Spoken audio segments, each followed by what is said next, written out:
पानी पंचायत पक्ष पालन जरिया जल सेचनर सदुपयोग जलर सुबंटन संबंध में कृषक मानू सचेतन करा उद्देश्य गत डिसेम्बर 22 रु चलित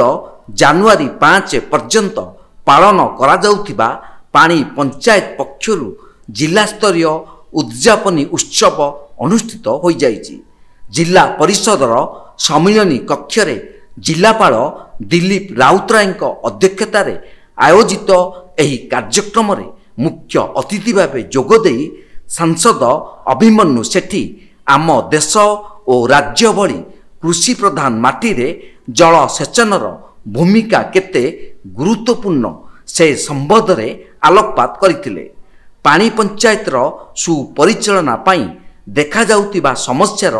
आशु समाधान करा जाई चाषी मानक जलाभाव दूरीकरण पाई पदक्षेप नेबाकू संपृक्त अधिकारी मानकू निर्देश प्रदान करथिले। पानी पंचायत पक्षरु जोगाई दिया जाउतिबा जल सेचन जनित सुविधार फायदा उठाई सरकार कृषि और कृषक सशक्तिकरण योजना को फलप्रद कराई चाषी माने स्वावलंबी हेबा सहित राज्य और देशर आर्थिक सुदृढ़ीकरण रे सहायक होंतु बोली जिलापाल चाषी मानक उद्देश्य रे प्रकाश करथिले। जिला प्रशासन आनुकूल्य रे साळंदी केनाल विभाजन भद्रक जरिया रे आयोजित एही कार्यक्रम रे अन्यतम अतिथि भावे मुख्य उन्नयन अधिकारी सरोज कुमार दत्त,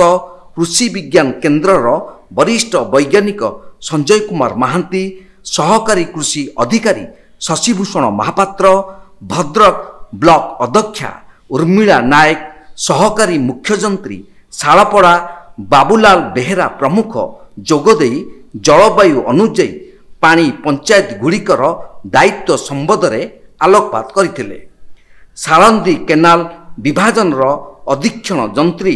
रंधाकर दलाई मंच परिचालना करथिले। एसडीओ रायकान बेसरा और अन्य अधिकारी माने एही कार्यक्रम आयोजन रे आनुषंगिक सहयोग करथिले। विभिन्न पानी पंचायतर सभापति, संपादक,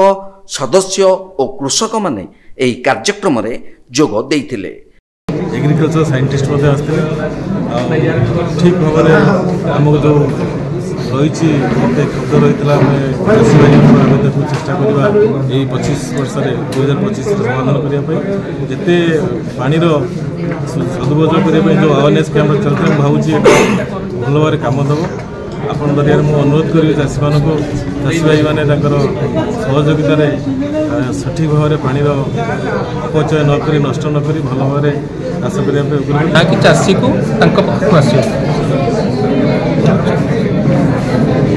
चाषी तो हूँ माने कौन आगुरी आमर जो कथा रही चाष कम जार कि आनंद तार किंतु आजिका दिन में एमती सब समस्या देखागला चाष कम जार कि दुख तार बर्तमान सब होगा। मु भावुची ये सरकार जो चाषी मान प्रति जो दायित्व रही चाषी मानकर आय को दुगुणित करने प्रधानमंत्री जो प्रतिश्रुति देते